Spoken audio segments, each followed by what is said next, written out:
Arestado ang isang lalaki matapos tangkaing saksakin ang isang biktima sa tapat ng isang establishmento sa kahabaan ng Divisoria sa Cagayan de Oro City. Pinatutunayan ng insidenteng ito ang kahalagahan ng presensya ng mga otoridad sa mataong lugar. Ang agarang pagresponde ng pulisya ay naging susi sa pagpigil ng krimen. Ang buong detalye ng balita mula kay Patrolwoman Sara Vem Batomalaki.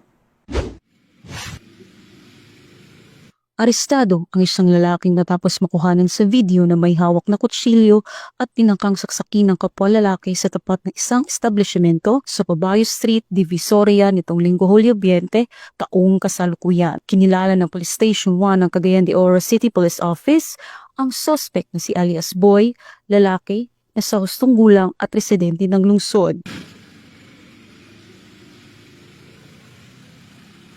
Sa inisyal na investigasyon ng mga operatiba, lumalabas na ang suspect at biktima ay magkapatid. Reported na nalagi nag-away, minsan na idala kutsilyo, so wherein immediately na respondihan sa atong mga personahe na deploy sa may OKK Divisoria. Upon na arrival, na pacify and atong nahibawan na ang mga nag-away is mag-igsuon lang. Nagugat umano ang kanilang alitan sa nawawalang pares ng shorts na inamin ng nakatatandang kapatid na kanyang kinuha ngunit nakalimutang isauli. Dahil dito, sinuntok siya ng nakababatang kapatid na naging dahilan upang kumuha ng kutsilyo ang suspect at habulin ito sa kalsada. Agad na rumesponde ang mga tauhan ng Police Station 1 makalipas lamang ang ilang minuto matapos ang insidente. Alinsunod sa direktiba ni Chief PNP na dapat maagapan ng anumang krimen sa loob ng 3 hanggang 5 minuto. And right after na nito na pacify gidala sa station nato para for further questioning sa ila unsay nahitabo. So pag-abot sa station, mula gito magigsuon na sila na damay na wala pagkasinabtanay.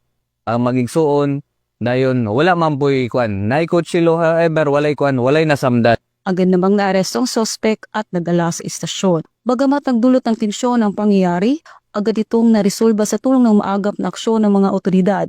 Kalaunan ay binawi rin ng nakababatang kapatid ang reklamo laban sa kanyang kuya. Ginato makita na ang 3 to 5 minutes response time ni Chief PNP, dili lang yun siya kutob sa simulation exercise, but dili jud din ibutang sa sistema sa PNP, pero dili lang ni siya programa, but day-to-day basis na ni kani atong 3 to 5 minute response time na magpakita na isa lang katawag sa 911 makaresponde dayon natong pulis. Mula dito sa Camp Vicente G. Elgar, ako ang inyong Police News Network correspondent, Patrolwoman Sara Vem Batomalaki, alagad ng batas, tagataguyod ng Balitang Kulis.